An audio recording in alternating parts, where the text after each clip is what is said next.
How to find love in middle life. A guide to finding love for the midlife woman. Module 6. The future for you and midlife women. We're coming to the end of this course. It's time to review, draw some conclusions, look at your options, and look at your future actions. So, let's look at what we've learned. Firstly, we learned that many midlife women are looking for love. We have examined the reasons why so many midlife women are looking for love and decided that one is the high divorce and split rate. This is higher than previously, not because things were better before, but social and religious pressure kept couples together. With higher life expectancy, now 90 years for women, they have got as long again to live, so it's pointless to waste it in a loveless, arid relationship. Also, with higher financial prospects for women, they are able to support themselves and thus be no longer financially dependent on a man. Second thing we learned is that midlife men are often disappointing and confusing to midlife women. We've said they're not the bright young men from your youth or the young bucks you remember from last time round. After 20 to 30 years of life, they're pretty knocked about by relationships, career and financial setbacks. The result is that it hardens their character and makes them less agreeable. We've identified 4 character types and likened them to chess pieces. This analogy may not be perfect, but it gives a start in identifying and recognizing the likely attitudes and behavior towards you and your relationship from these men in the future. None are significantly better or worse than each other. They all have their strengths and all have their weaknesses. You need to make your choice based upon your preferences for the kind of man and relationship you want. I have given some hints and tips on how to approach a relationship with each of these kinds of men and what you can hope to expect from the relationship.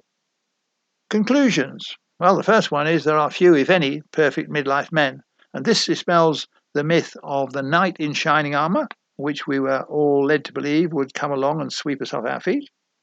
Second thing, you can't change a man's character. It's generally accepted that once a man's character shows through in middle life, it is pretty much fixed and cannot be changed. We have dispelled the common belief that women hold that they will be able to change a man's character once they are committed, usually in a marriage, and we have the authority of Albert Einstein, no less, to support that. But what you can hope to do is manage them within the constraints of their character. So you can still create a satisfactory relationship with a midlife man, but it all depends on you. It requires you to take the lead and be in sufficiently strong and confident state to call the tune. We've examined briefly the merits of a female-led relationship. A female-led relationship does not mean that you become a hunter or a bully. It means that when you are approached, you lay down the terms of the future relationship and stick to them. For this to work, your confidence and self-belief are critical. Before you can take this position and hold it for the duration of the relationship, it's vital that you learn what you stand for and what you will not stand for. So, what is holding you back? There are a few predictable areas that hold midlife women back from moving into their power, such as health, finances, self-confidence, and family ties. We cover these in a separate learning and coaching program, which aims to help move you into a position of power, similar to the chess queen. We call that the new midlife woman. Social programming says we can only find worthwhile love with a full-time partner of the opposite sex, but there are other options for finding love besides having this full-time relationship. Here are a few to consider. A part-time relationship with one or more men. This usually means that you live in separate houses, so you can come together for as long as suits you both. The beauty of this is that if your partner is not cooperating, then you just walk out and only come back once he has made amends. Secondly, companionship with a same-sex friend. What is controversial is whether the relationship is with or without intimacy. It's up to you and your partner to decide. Next, we can look at friendship groups with a small group of close friends. Often these emerge by chance, but they do provide love. Another one is to take up a cause of some disadvantaged group and love the people involved. Again, you see many people who have become really committed to this, and their buzz, their love, their reason for living becomes helping those people. You can find love from one or many animals. Most animals give you unconditional love in return for your attention. And finally, although there are other suggestions, an art form where you can participate and help. In many cases, people become so committed to their art that there isn't time or interest in a relationship, but the love that they have and get back from their art form more than makes up for it. So there are just a few ideas to consider.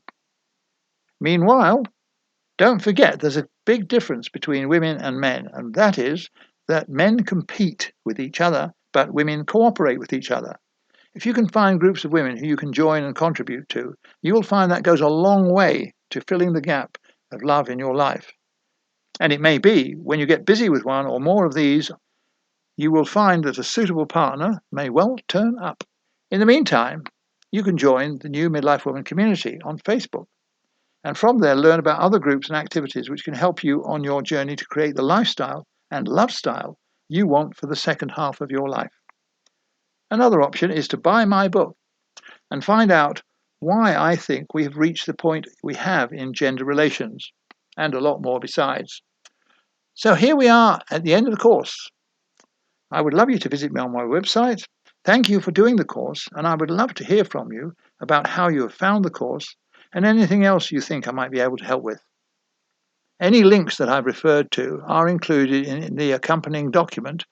So this is the end of How to Find Love in Middle Life, a guide to finding love for the midlife woman, Module 6, The Future for You and Midlife Women. Thank you so much. Goodbye.